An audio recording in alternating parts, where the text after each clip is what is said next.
Hello बच्चों, आज हम लोग इस वीडियो लेक्चर में कुछ इम्पोर्टेंट न्यूमेरिकल्स की स्टडी करने वाले हैं। जिन बच्चों का पहले का कोई टॉपिक रह गया हो, चाहे वो इलेक्ट्रिक फील्ड के न्यूमेरिकल्स हो, चाहे वो पोटेंशियल के न्यूमेरिकल्स हो, आज हम सभी न्यूमेरिकल्स को डिस्कस करने वाले हैं। इस वीडियो लेक्चर को आप केयरफुली देखेंगे। केवल आपको 2 या 3 रिजल्ट्स पहले के याद होने चाहिए, उनसे आप इस टाइप के सभी न्यूमेरिकल्स सॉल्व कर पाएंगे। तो हम स्टार्ट करते हैं न्यूमेरिकल से। कंप्लीट वीडियो लेक्चर में न्यूमेरिकल ही होंगे आपके सामने। किस टाइप के न्यूमेरिकल होंगे जरा देखिए। Question based on concentric metallic sphere, मतलब ये है कि जो सेकेंद्रीय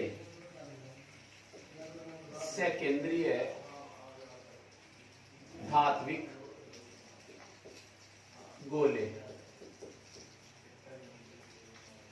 सेकेंद्रीय धात्विक गोला मान लो या गोले मान लो, उनसे संबंधित जो क्वेश्चंस हैं उनको हम सॉल्व करने वाले हैं।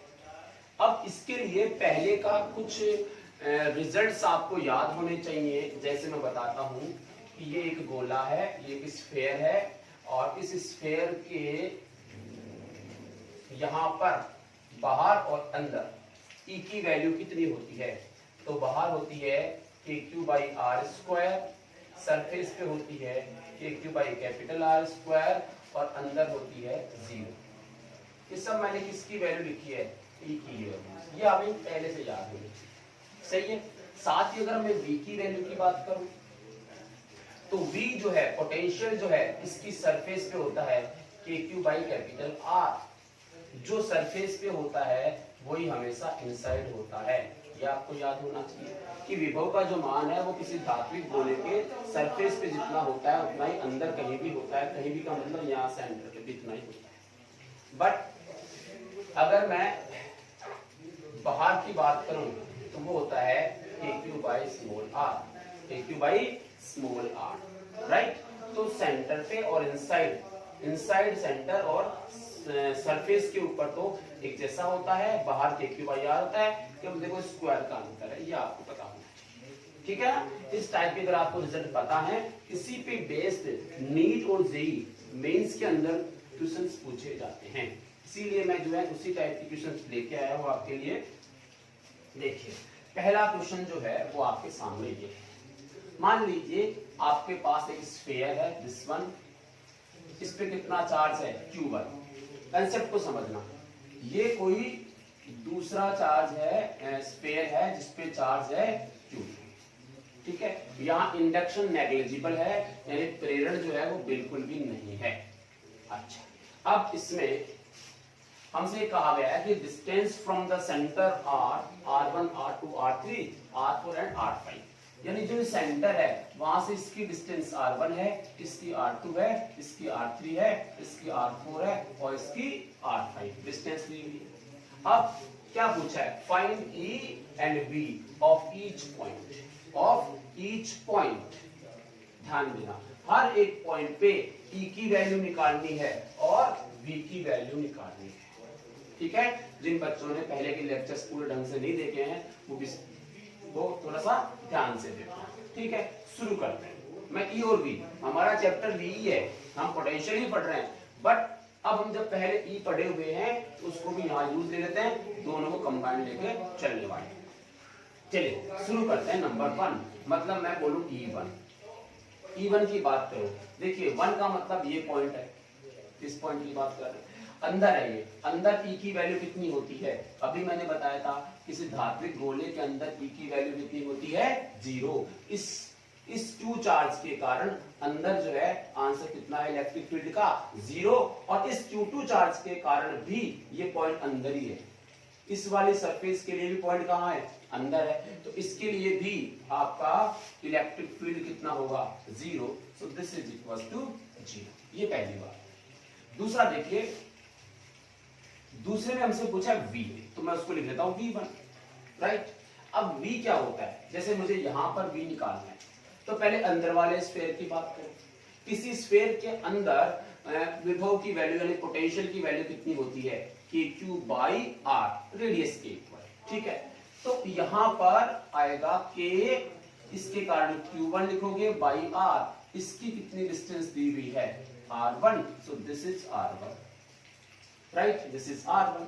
अब इसको देखिए, ये केवल q1 के कारण लिखा है हमने, q2 के भी कारण इस पॉइंट 1 पे एक पोटेंशियल बनता है, वो भी कितना बनेगा, वो q2 के कारण बनेगा, ठीक है। अब q2 की सरफेस पे जितना पोटेंशियल होता है उतना ही कहां होता है, अंदर।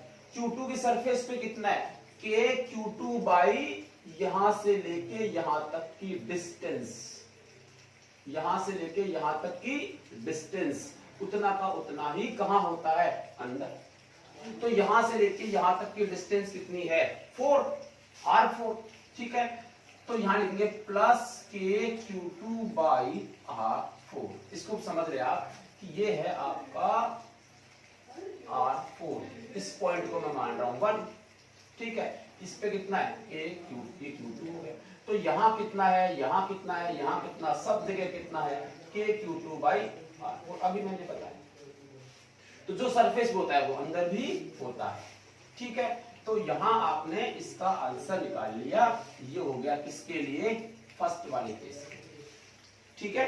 चलिए अब सेकंड केस देखिए इसका, E2 इज इक्वल E2 की, इस पॉइंट पे इलेक्ट्रिक फील्ड बताइए। इलेक्ट्रिक फील्ड का फॉर्मूला क्या होता है भाई, KQ बाई R स्क्वायर। तो इस पॉइंट पे इलेक्ट्रिक फील्ड क्या इस वाले स्फेयर के सरफेस पे आ गया, तो इसके लिए क्या लिखोगे, KQ1 बाई R स्क्वायर, ये डिस्टेंस कितनी है, R2 स्क्वायर। बट यहां पर इस बाहर वाले के कारण इलेक्ट्रिक फील्ड कितना, तो आंसर है 0, क्योंकि बाहर वाले के कारण 2 नंबर जो पॉइंट है वो इसके अंदर है। तो प्लस में क्या लिखोगे, 0, प्लस में क्या लिखोगे, 0। So this is equal to KQ1 by R2 square, KQ1 by R2 square. ऐसे क्या निकालोगे, V2। अब आप समझ जाओ, V2 निकालना, सोचो फटाफट। V2 देखिए इस पॉइंट पे पहले Q1 वाले सरफेस को सोचो, Q1 वाले गोले को सोचो। तो इस गोले के यहां पर कितना होना चाहिए, KQ बाई रेडियस R, तो KQ1 बाई इसकी डिस्टेंस कितनी है, R, इतना। और इसी पॉइंट पे इसके कारण, इस बाहर वाले गोले के कारण इस पॉइंट पे कितना होगा, जो बाहर वाले की सरफेस पे होगा वही अंदर होगा। बाहर वाले के सरफेस पे कितना है, KQ2 बाई R4, क्योंकि बाहर वाले सरफेस पे ये डिस्टेंस R4 हो जाएगी, तो ये आ जाएगा KQ2 बाई R4, ये नंबर 2, ठीक है। अब बात करते हैं नंबर 3 की, E3 कितना होगा, देखो E3 की अगर हम बात करें तो ये वाला पॉइंट है, इस पॉइंट पे ध्यान देना, इस पॉइंट पे पहले इसके थ्रू सोचो कितना होगा, इस प्लस Q1 चार्ज के कारण यहां कितना होगा, तो गोले के बाहर आ गया, और गोले के बाहर क्या होता है, KQ by R square, right. So यहां कितना आएगा, KQ1 बाई यहां से यहां तक की डिस्टेंस कितनी है, R3। ये इस गोले के कारण इस पॉइंट पे KQ1 बाई R3 स्क्वायर आ जाएगा, ठीक है। अब इसके आगे अगर आप देखेंगे तो इसी पॉइंट पे Q2 के कारण कितना इलेक्ट्रिक फील्ड बनेगा, तो Q2 के लिए ये पॉइंट कहां है, अंदर है, और अगर अंदर है तो आंसर कितना होगा, 0। कितना हुआ भाई आंसर, 0। समझ आया। जब आंसर 0 हो गया तो उस वाले केस के अंदर आपके पास आंसर आया KQ1 by R3 square, KQ1 by R3 square. चलो अब V3 देखो, V3 कैसे निकालोगे, इस पॉइंट पे पोटेंशियल ड्यू टू Q1, ठीक है ना। तो Q1 के कारण यहां का विभव कितना होगा, देखो KQ1 बाई डिस्टेंस कितनी, R3, सही है, यहां R3 प्लस, अब इसी पॉइंट पे इसके कारण बाहर वाले के कारण कितना होगा, सरफेस के बराबर, KQ2 बाई R4, ये लो यार। क्या अब आप ऐसे कैसे कर सकते हो, 100 हम E4 E5 सब चीजों को लिख सकते हैं, समझ आया?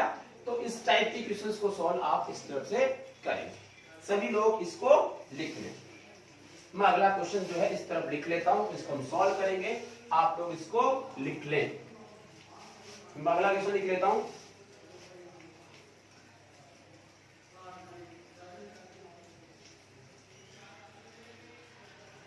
This is A, this is B, and this is sigma and this is sigma। ठीक है, और इन्होंने हमसे पूछा है V सेंटर पे हमसे पूछा है, और साथ में E भी पूछा है। मान लो सेंटर पे E पूछा और V पूछा, लिख लो इसको फटाफट।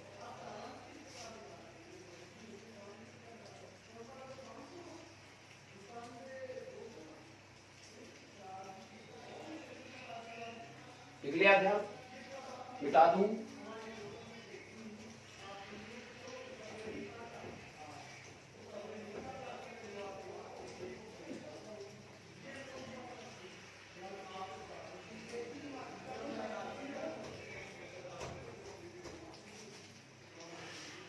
चलिए इस क्वेश्चन को हम बात करते हैं। इस क्वेश्चन की यहां पे हमें दो सेकेंडरी गोले दिए गए, कॉन्सेंट्रिक सर्कल्स हैं, ये मान लीजिए स्फीयर है, और इसके सेंटर पे V पूछा है और इसके सेंटर पे ही E पूछा है। इन पे गिवन क्या है? चार्ज डेंसिटी सिग्मा, मतलब इसको हम बोलेंगे सरफेस चार्ज डेंसिटी, वो कितनी दी हुई है? सिग्मा। पृष्ठीय आवेश घनत्व, पृष्ठीय आवेश घनत्व हमें कितना दिया हुआ है? दोनों का सिग्मा सेम दिया हुआ है, और V पूछा है सेंटर। देखो E तो आप देख सकते हैं, बोलो E कितना आएगा? 0। इस सेंटर पे E कितना होगा? 0। इसके कारण भी अंदर रहेगा पॉइंट, और बाहर वाले कारण भी अंदर रहेगा पॉइंट, तो हमेशा E कितना आ जाएगा भाई? 0 आ जाएगा। अब बात आती है V की।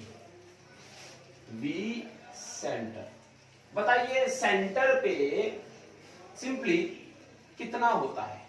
सिंपली अगर मैं बात करूं तो सेंटर पे होता है KQ/R, मतलब जो सरफेस पे होता है वो का वही विभव कहां होता है? सेंटर पे होता है, राइट। बट यहां पर K आ गया और Q आ गया, बल्कि क्वेश्चन में हमारे पास सिग्मा है, Q नहीं है, तो हमारा आंसर जो है वो किसकी फॉर्म में आना चाहिए? सिग्मा और A और B इन्हीं की फॉर्म में आना चाहिए। तो हमें यहाँ से क्या करना पड़ेगा? Q को हटाना पड़ेगा और सिग्मा को लेके आना पड़ेगा। तो आप यहाँ लिख सकते हैं 1/4 पाई एप्सिलॉन नॉट Q/R, ये लिख सकते हैं।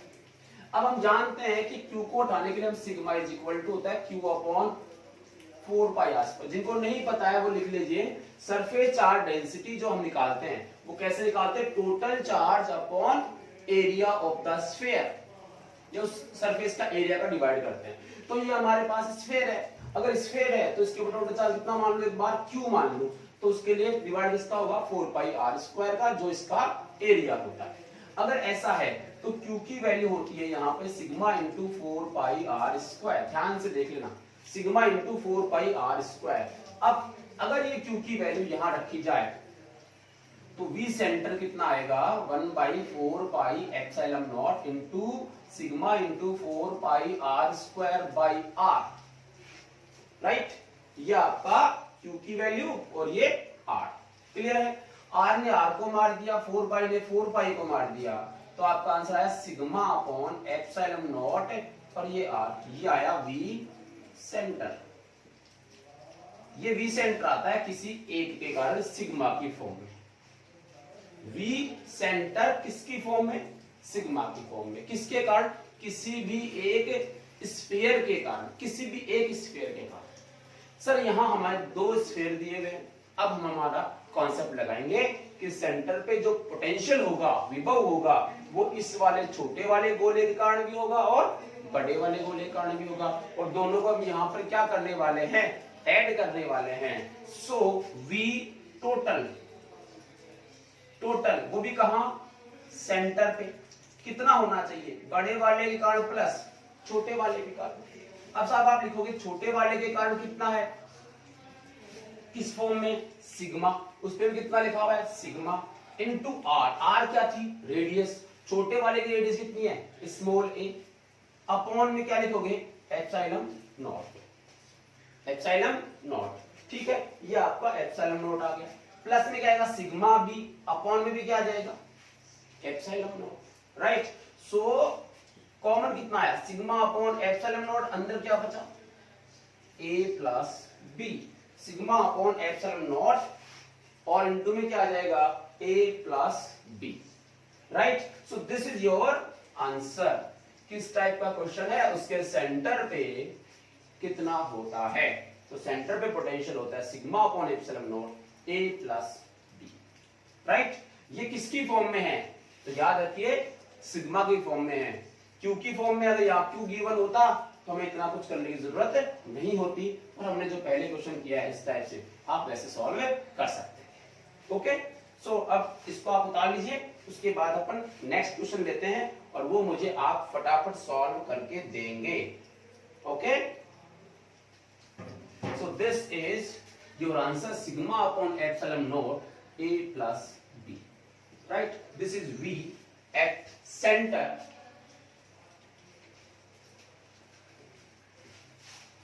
लिख लो प्यारे बच्चों, लिख लो, समझ लो, एक बार नहीं रिपीट करके दूसरी बार फिर देख लो, अगर कहीं जल्दी में बोल गया हो तो मैं, लेकिन देख लो आज के सारे न्यूमेरिकल्स जो हैं बहुत अच्छे होने वाले हैं,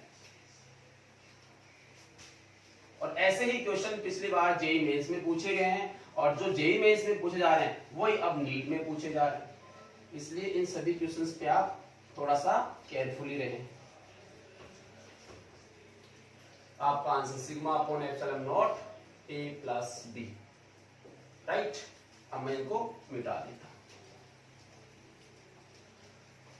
क्लियर है, okay.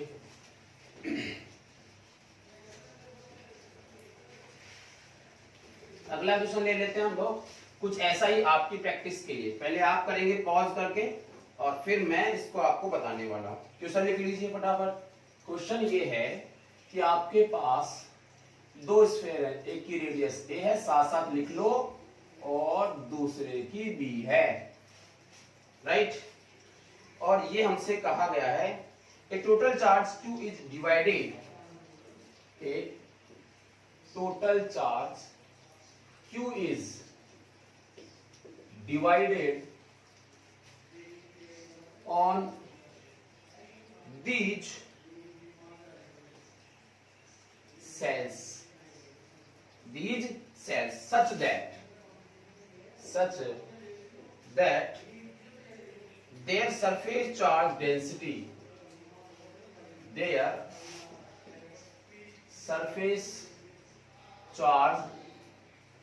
density surface charge densities are equal. Find V at the center. Find V at the center.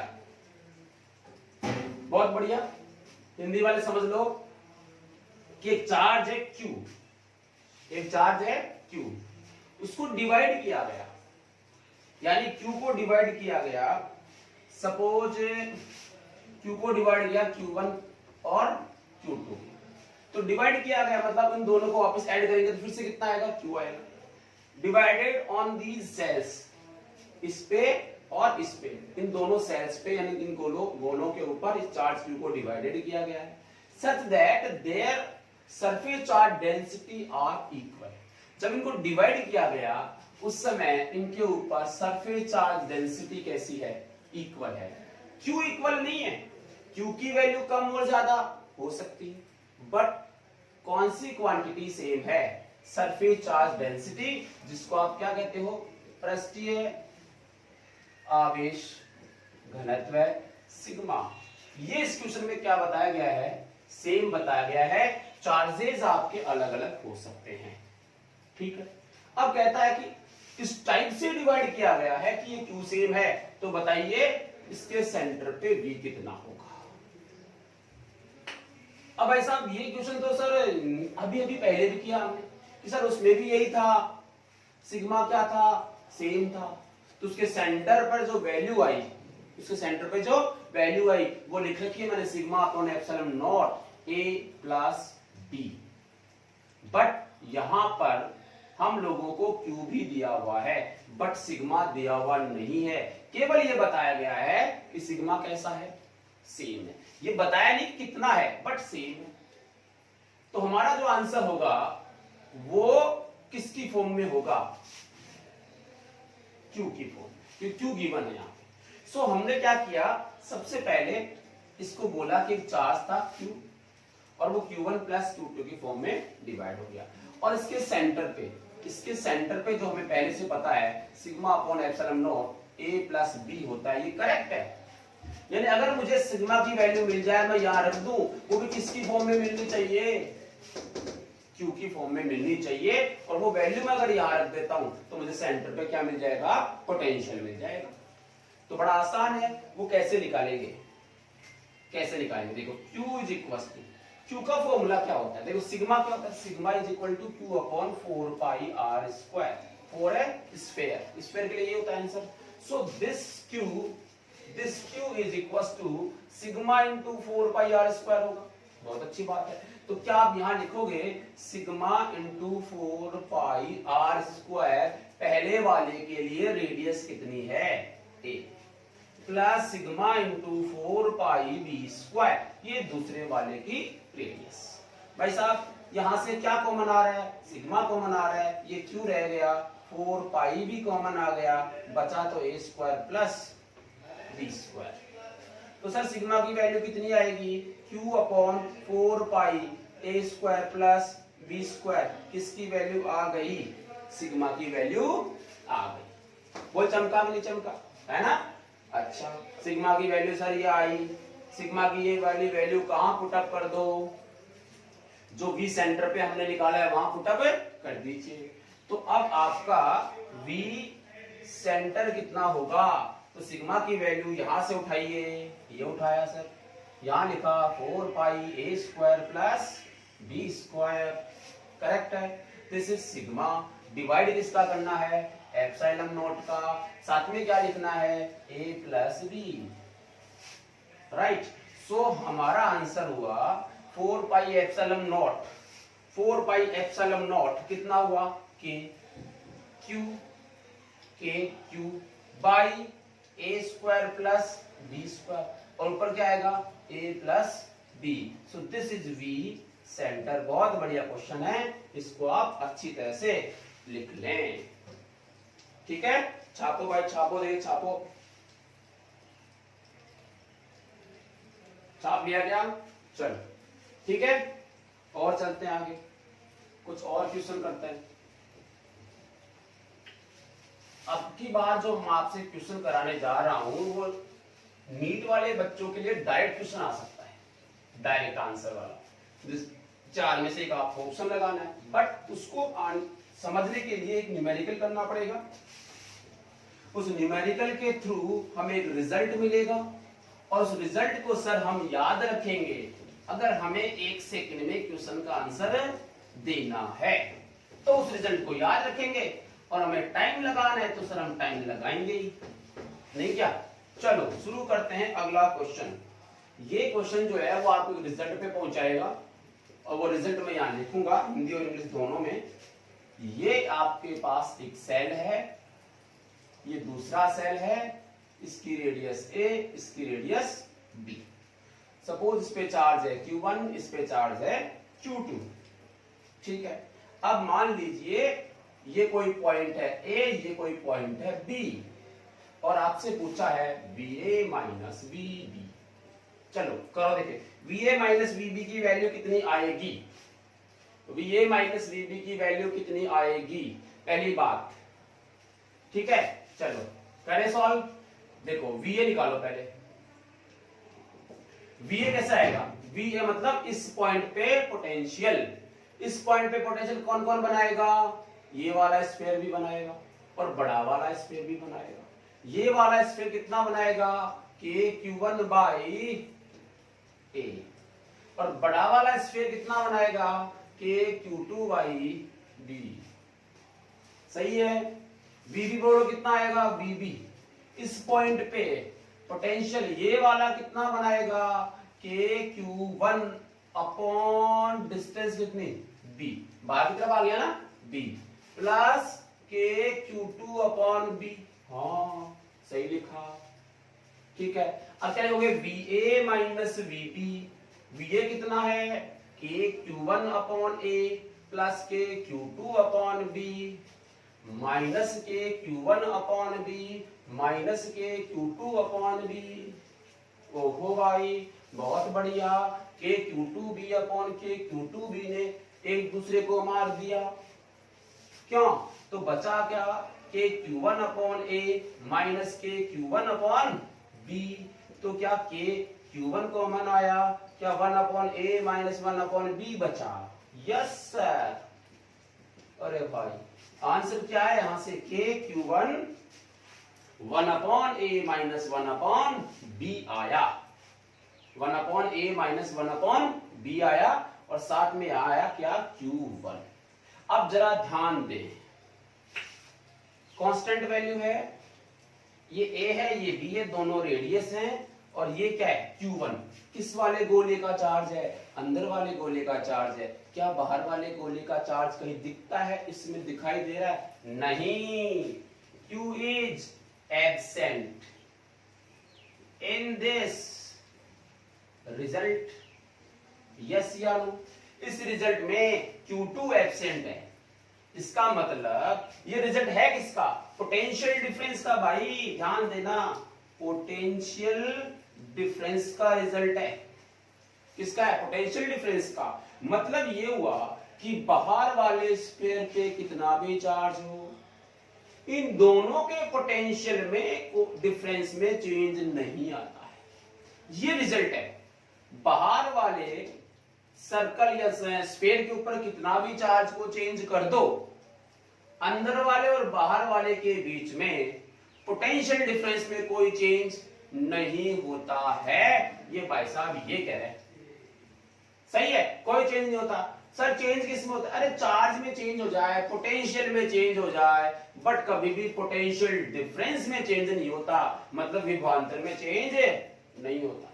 ठीक है, अब मैं इसको थोड़ा सा थ्योरी में लिख लेता हूं, सब बालक लिख लो फटाफट। ठीक है, चलिए। सो इंपॉर्टेंट रिजल्ट क्या मिला, जिसको हम कंक्लूजन कहते हैं। बहुत बढ़िया भाई, बहुत बढ़िया भाई। ठीक है, अब मैं इसको लिख देता हूं आपके सामने। क्या लिखोगे आप लिखोगे इसको, potential difference is independent. Potential Hindi में लिखा दूंगा, potential difference is independent on charge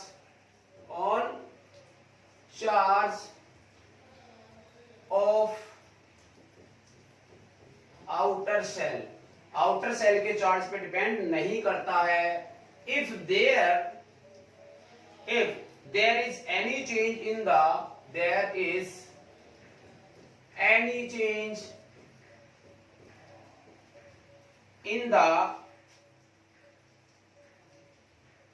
charge of outer cell,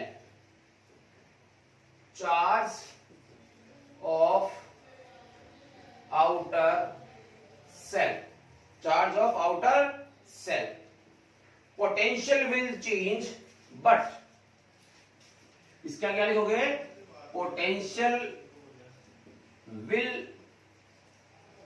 change, उसके आगे potential will change but potential difference remains constant, यानी डिफरेंस में कोई चेंज नहीं आएगा। ठीक है, शुद्ध हिंदी में लिख लो। क्या लिखोगे, देखो लिखा हुआ है potential difference is independent on the charge of outer shell. तो आप लिखोगे इसमें विभवांतर का मान, लिख लो फटाफट, विभवांतर का मान बाहरी सेल का मतलब खोखला होता है ना, खोखला गोला, बाहरी सेल पर निर्भर नहीं करता है। ये लिख लो शुद्ध हिंदी वाले, मैं लिखूंगा नहीं यहां पे, फटाफट लिखते रहो। यदि बाहरी सेल पर चार्ज में कोई चेंज, बाहरी सेल के चार्ज में यानी आवेश पर कोई चेंज करते भी हैं तो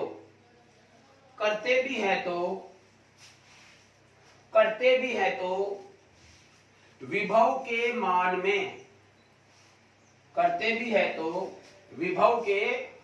में चेंज हो सकता है, होता है या हो सकता है, लेकिन विभवांतर का मान चेंज नहीं होगा।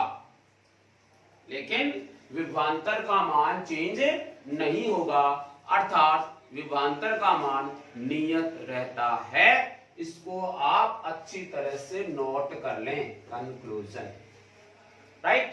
नेक्स्ट वीडियो लेक्चर में हम लोग इन्हीं को ही, जो इंडक्शन पे क्वेश्चन आते हैं, कुछ बच्चों को अभी तक इंडक्शन वाला समझ में नहीं आया होगा, बहुत कुछ स्टडी हमने नहीं की, इंडक्शन के न्यूमेरिकल हमने कम किए फर्स्ट चैप्टर में, इसको अब यहां लेने वाला हूं मैं।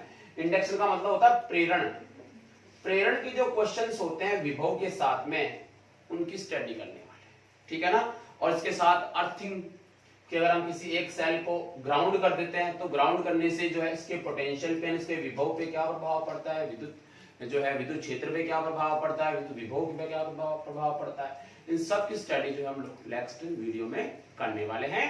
उस वीडियो के बाद हम लोग पढ़ेंगे कैपेसिटेंस, ठीक है। हो सकता है उससे शायद आपका डाइपोल रहा होगा, डाइपोल के कारण वी वो कर लेंगे, उसके बाद जो है हम लोग कैपेसिटेंस पढ़ेंगे। Okay, thank you.